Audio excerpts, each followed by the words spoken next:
Tired of ads barging into your favorite news podcasts? Good news.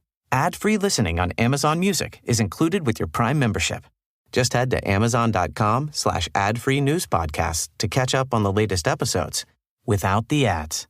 Enjoy thousands of Acast shows ad-free for Prime subscribers. Some shows may have ads. Everyone knows that it doesn't truly feel like Valentine's without the flowers. So whatever you do, don't forget the flowers. Beat the Valentine's rush and order early at 1-800-Flowers.com. Right now, when you order early from 1-800-Flowers, you can get up to 40% off gorgeous bouquets and one-of-a-kind arrangements that are guaranteed to wow. Don't put this off. Delivery dates are limited. So get up to 40% off today at 1-800-Flowers.com/ACAST. That's 1-800-Flowers.com/ACAST.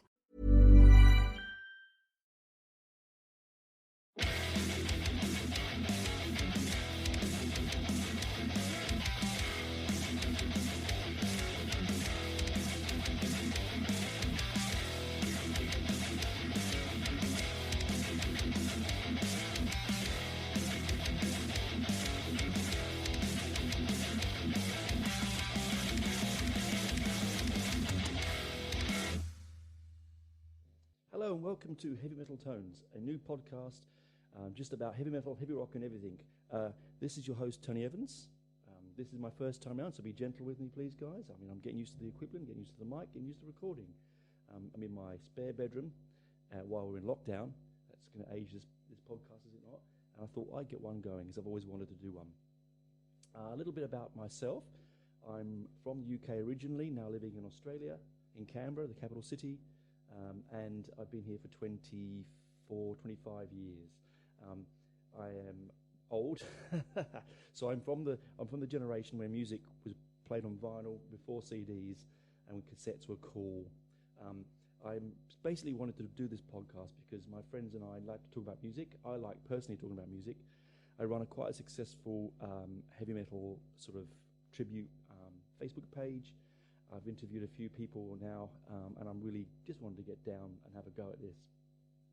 Well, look, where do I begin? So, born in Hendon, in North London,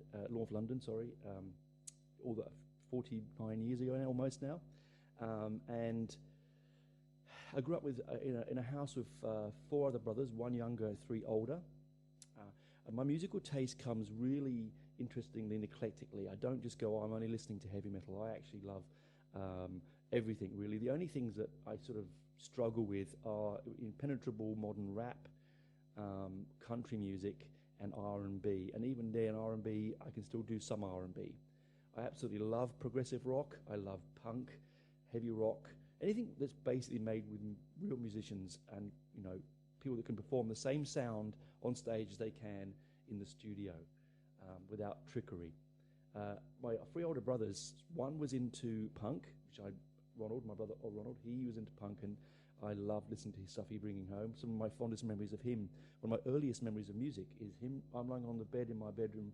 He came home, it was actually around Halloween, so he came home with a witch mask, which scared me, I remember that. But with that, he also brought Blondie's a Heart of Glass on clear vinyl, and the Sex Pistols' Come On Everybody from the soundtrack, the Great Rock and Roll Swindle. And I remember him playing those, and I was enthralled. I'm a lifelong Blondie fan anyway, now from that, but I just was like, this music is exciting. I would have been about 6 or 7, actually, maybe, 6 or 7, no, 7 or 8, sorry, I told a lie, I reckon. And yeah, it was really exciting. And my other brother, Michael, he was more into reggae. He really liked Bob Marley. Interestingly enough, because he's not a musical person, he's very musical. He plays the trumpet and is extremely gifted with a musician, but he wasn't someone who'd buy records.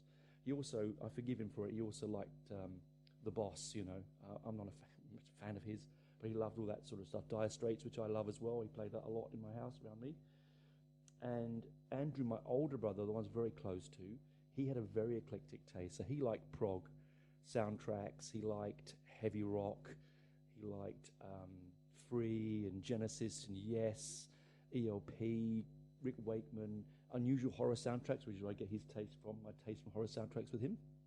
Real fun. I just remember when they were out, I'd go to their different bedrooms and flick through their record collections and take them out and put them on. a very fond memory is placing on my brother's very precious Bang & Olufsen record deck. God, now I can't believe I did it, really. You'd kill me if you found this out. And we're playing his copy of Songs from the Wood by Jethro Tull. No surprises there, I really love Tull. And so for me, it was just a wonderful mix of music. So I grew up in this household. My mum and dad didn't like music. Mum was an Elvis fan that didn't really listen to music, and dad was a big band and Buddy Holly man, but he just didn't like music in the house. He found it he was a really somber man when I was growing up. And so, like, Top of the Pops was never allowed. We didn't have a stereo that he could play. That unless we could play it, was our stereo in our bedroom. I remember getting told off for playing Billy Ocean's The Going Gets Tough too loudly on my stereo in the bedroom. Anyway, I went through phases of really early hip-hop, loving African Bambaataa. I still love Grandmaster Flash. When it was a punk street sound, really, like the early Beastie Boys, Run DMC, that stuff, when it wasn't all about attainment and guns and boats and things like that. It was more about a message, a street message for the kids in New York, which is exactly what the punk movement was. Anyway, that's me, really. That's me in a bottle. I live, breathe, and love music. I play guitar badly. I adore the guitar. I have lots of guitars around me. I love to collect vinyl. I buy lots of vinyl. I have so many pieces I enjoy. Even if I don't play them, I like to have them near me. As I said to my friend John, it's very much like, because it's a pressing within the material, it almost feels like you've got them there in the room with you. Their voice imprinted onto that piece of vinyl. I mean, it sounds fanboyish, but it's true. I also love collecting heavy rock and heavy metal and punk ephemera. So many T-shirts. I could have a different T-shirt on every day for 365 days of the year and still not repeat myself. I am going to do a segment in the show today on my T-shirt for today, and I'm going to do that regularly. The history behind the shirt, what the shirt means to me, any memories of why I got it and where I was when I bought it, what the gig was like, and things like that. Should be fun. And when I get up and running properly, there'll be a picture on the Instagram of that particular shirt of the day, okay, or my Facebook page, whichever will come first. So I hope you will enjoy sitting back and listening. I'm going to take a break now, and I'm going to come back with a little chat about the new Iron Maiden single and the excitement behind the new album. See you soon. Now, for the second part of the show, we're going to talk about the new Iron Maiden single, Writing on the Wall. Came out about 2 weeks ago to a lot of unusual and, let's say, mixed reviews. A good friend of mine, Matt, who is an Iron Maiden freak like me, was actually full of despair for it. It really seemed to upset him. He was, like me, gagging for the new single. It came out, and his first words to me were, "This doesn't sound like Maiden Tone." Now, I have been a Maiden fan since I was 11 years old. I bought Power Slave on its day of release. I walked around listening to it on my little Sony Walkman. I put it on cassette because I didn't have a record player of my own at the time. But I had a Walkman, I had a little tiny boombox thing.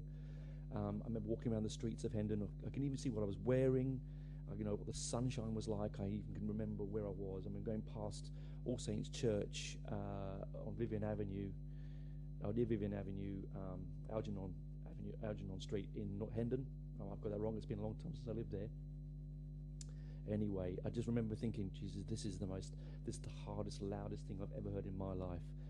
Should I be doing this walking past the church? Well, yes, I figure I probably should. And I really, really enjoyed it. I had the same sort of feeling not that long after when I first listened to Welcome to Hell by Venom, but that's another episode, another story.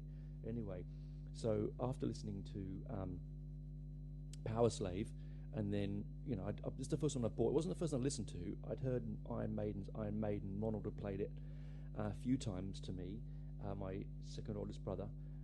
And so it wasn't a surprise when, I'd already listened to the first albums. And when Power Slave came out, I had my own money to go and buy it. Begged, borrowed, and steal, let me just say, from my brothers and my dad. I bought that cassette, and it was moment changing for me, a game changer, because it starts for me the whole epic, Maiden songs. I mean, Ryman the Ancient Mariner is no surprise to my friends and to my family. It's the greatest song ever written, and I want it played at my funeral, hopefully for not another 50 years, as they say. But it's extremely important to me, that song. A, its musical structure, B, its storytelling, and it's just, it's everything I love. It's prog with a heavy feel. It is just fantastic. It's all things to all men, in my opinion. Anyway, so when Matt said that he had struggled with this new single, I was like, well, okay, let's have a breakdown of it and have a listen. Now, I will agree that it's Maiden's albums since the turn of the century have not been albums that I would go back to and go, I've got to listen to this, I've got to listen to that. I really mean that. I think Dance of Death, I think Matter of Life and Death, and Final Frontier just didn't grab me. Really didn't. And it's sad to say. I think it was also a time in my life I was raising a young family. I didn't really have time for music as much as I do now, being an old man. But it was sort of... So when I grabbed that music in the sort of space that I could, and the time that I could, it never really did it for me. I remember when I bought the single, when I bought Speed of Light out, when it came out, I was so underwhelmed. I had a Matt moment, I really did. I sat down and just thought to myself, oh God, what have they done? The album itself, I mean, look, as I said, they're not great. They're not my favourite albums. I think they suffer from the production sound. Steve Harris goes on about not liking the sound of the first album. I personally think there's a much better sound than the turn of the century albums. I think they are spoiled by the noise resolution, so pack as much noise into the frequency as possible, pack as much onto the CD as possible. Hey guys, vinyl was so successful for 100 years. Why? Because you could put a limited amount of music on an album, and if you wanted a double, make 2 albums. So therefore the sound doesn't have to be compressed. It's fuller, it's warmer, it's richer. I'm not going to go on and be the vinyl geek that I am, but that's the answer to it.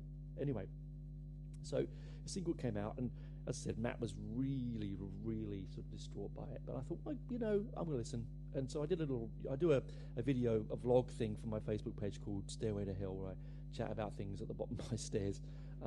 And that was one of the videos I did, and I think it sort of helped Matt a little bit, because the single itself, if you have a listen to it, it really does sound like Maiden say it's their country sound, and they do say in all of their information that this album's going to have 2 songs on it that is going to be un-Maiden-like, and this was one of them.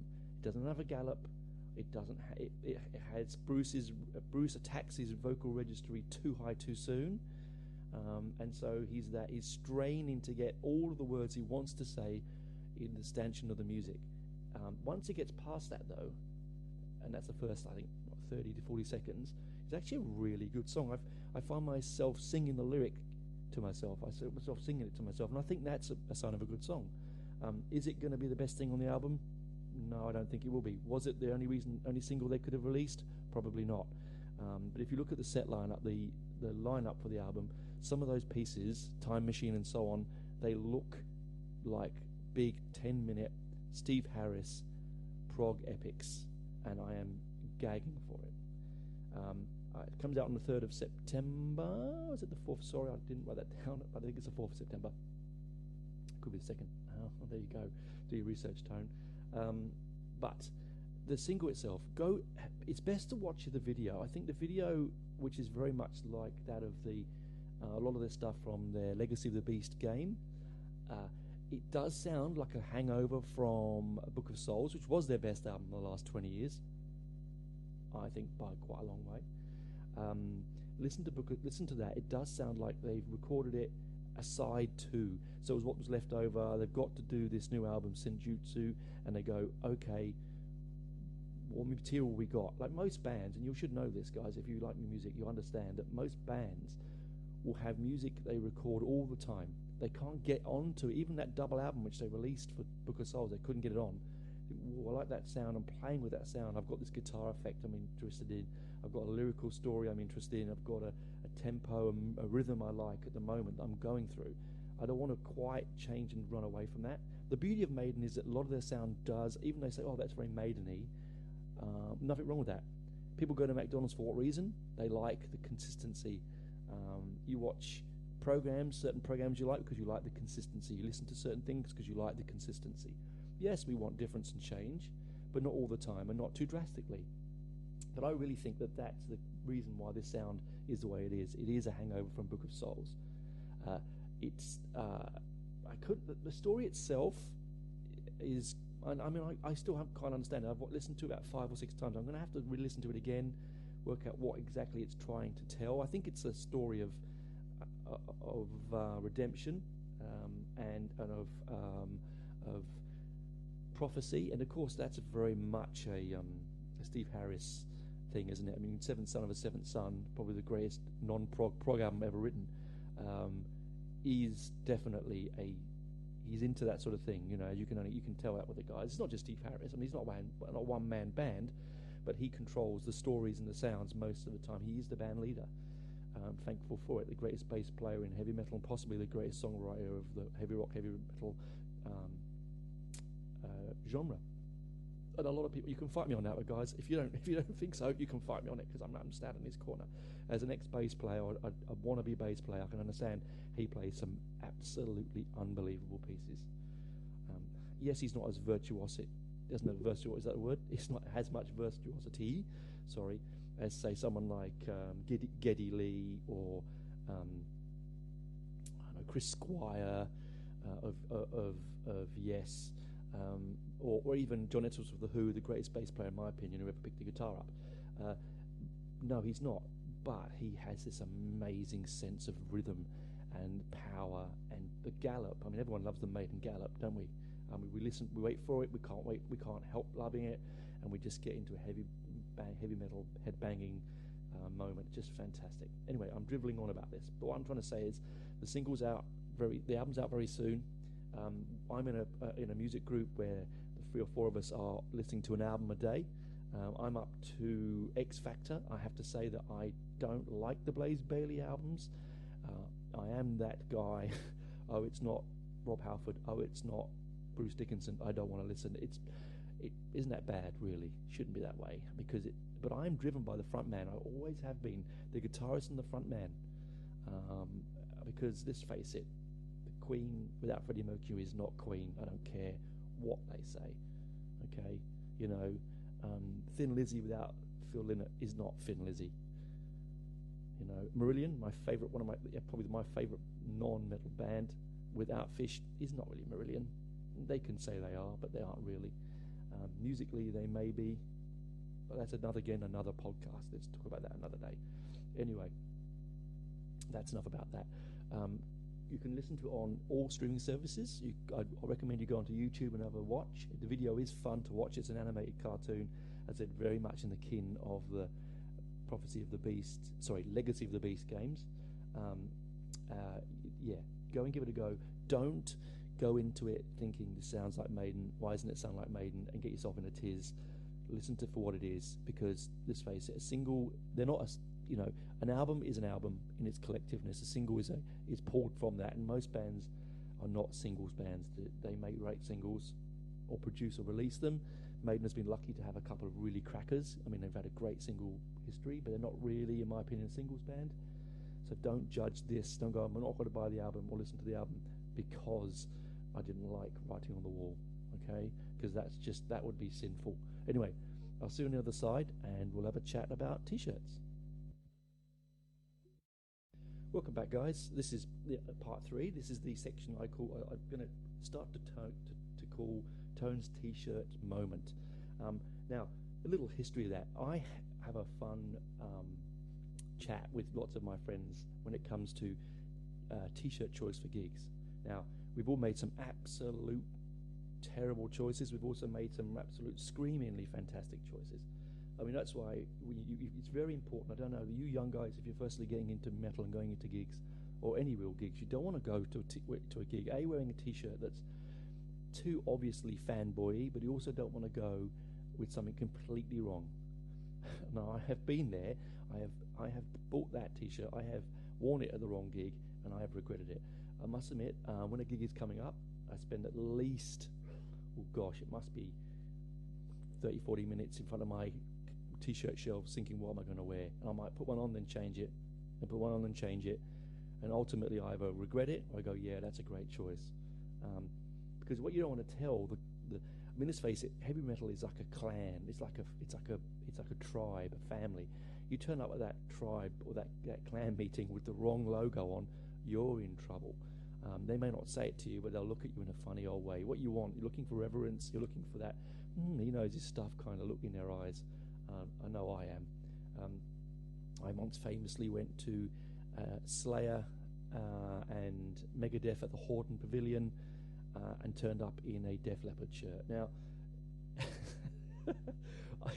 I love a bit of Def Leppard, don't get me wrong. I'm not a massive fan. I did buy Animal when it came out, and I will occasionally dip into the later Leppard albums. I mean, my wife and my daughter love it.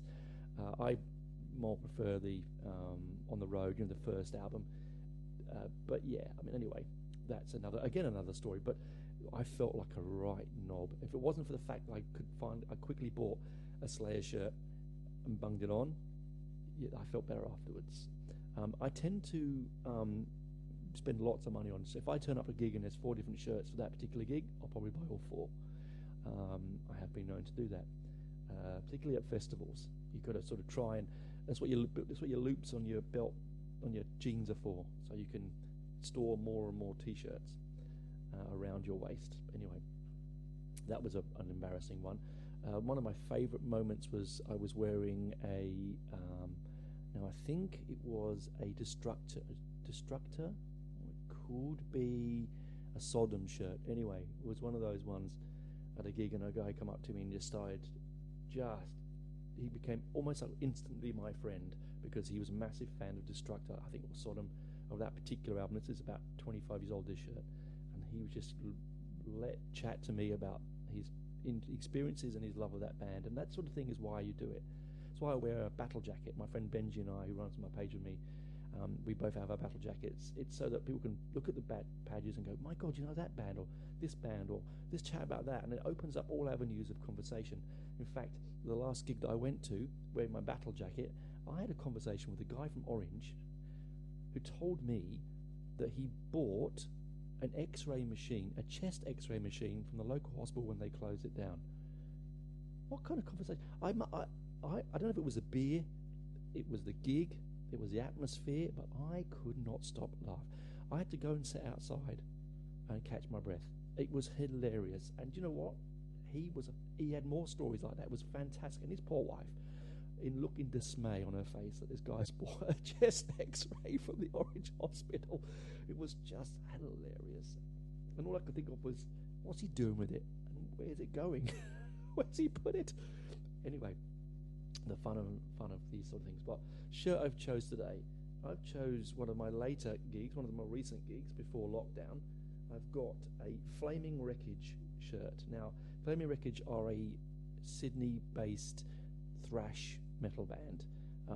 They won, I think they were, yes, if I'm rightly saying that they were Triple J Unearthed.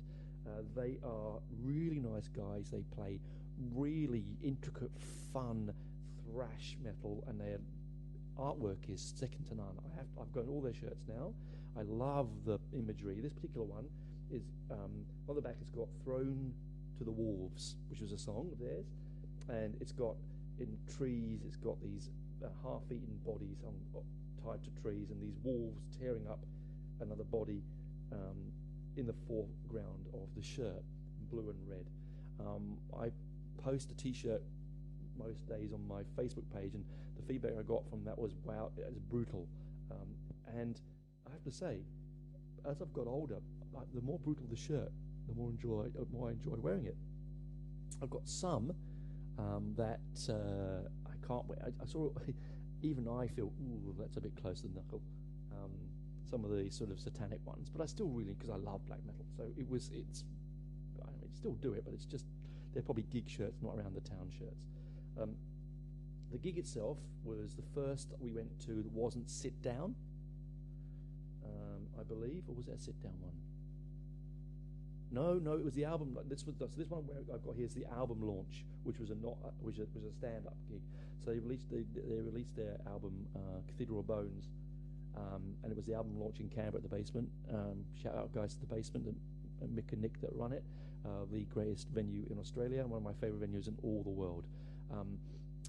Dark, sticky, loud, full of like-minded people, guitars all over the walls and ceiling, great bar, great food, right up close against the music. The sound's effing amazing, and you cannot not love that place. Anyway, that's that aside. What a great gig! It was 3 bands on the support: Arcane, In Memoriam, I believe. I'll have to check that again, and then the wonderful Flaming Wreckage. Just saw them. I saw them just as a sort of like a. I think they were headlining. There might have been support about 2 or 3 years ago, and just thought these are guys. Oh wow! They just play so much.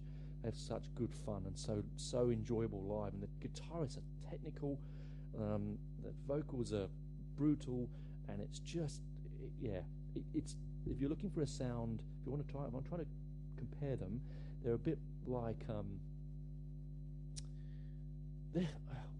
they sort of play guitar akin to Anthrax without being Anthrax. They don't have that Metallica thrash sound. They're more, very Australian, really. I think the Australian thrash scene, Militaria, a bit like that. They just have that fun side to them. Anyway, brilliant shirt. I have all of them now. As I said, this one here you can get on their Facebook, on their web page. If you want to support a great local band, go and grab one of those shirts. If you're overseas listening and you want to support them, they can ship them overseas. They probably will, when the world gets healed, tour and do festivals. I'm absolutely sure they will. Why wouldn't you pick them? They're really good live, and they make really good albums. So yes, that's the T-shirt of the day for me. One of the newer ones. I will dip into an older one, but the reason I didn't do that is I've just stacked them all up, and to go through them it would be quite nightmarish.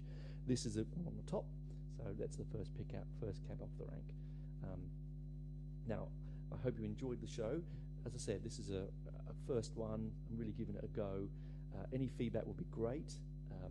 I will be trying to get on my mates on. We'll have a chat. I've got people in the industry we want to chat with. They've all been keen on coming on and talking. We're going to do some post-gig chats. I'm going to try and do this as often as I can, time permitting. But yeah, I hope you enjoyed the show, and we'll chat on the other side. See you guys.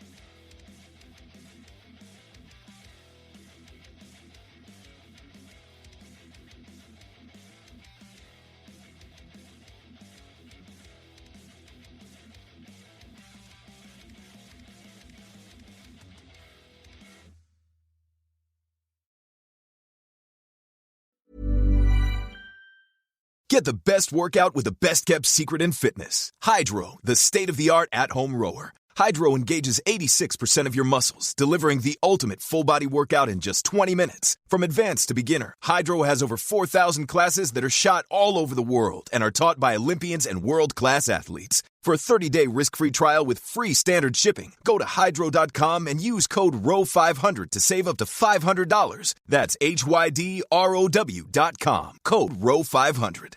Tired of ads barging into your favorite news podcasts? Good news. Ad-free listening on Amazon Music is included with your Prime membership. Just head to Amazon.com/ad-free news podcasts to catch up on the latest episodes without the ads. Enjoy thousands of Acast shows ad-free for Prime subscribers. Some shows may have ads.